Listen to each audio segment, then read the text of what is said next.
என்னோட தீர்ப்பு சொல்றேன். உயிரோட இருக்கிற இந்த குழந்தையை தான் 2 பேரும் சொந்த கொண்டாடுறாங்களே தவிர இறந்த குழந்தையை யாரும் கேட்கல.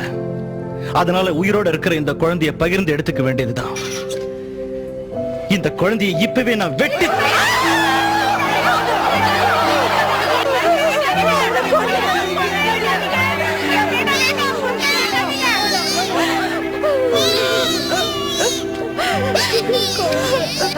அவகிட்டே கொடுத்துருங்க.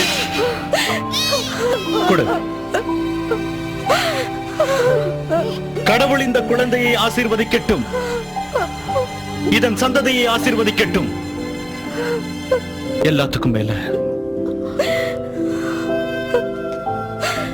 உண்மையான அம்மாவையும் கடவுள் ஆசீர்வதிக்கட்டும்.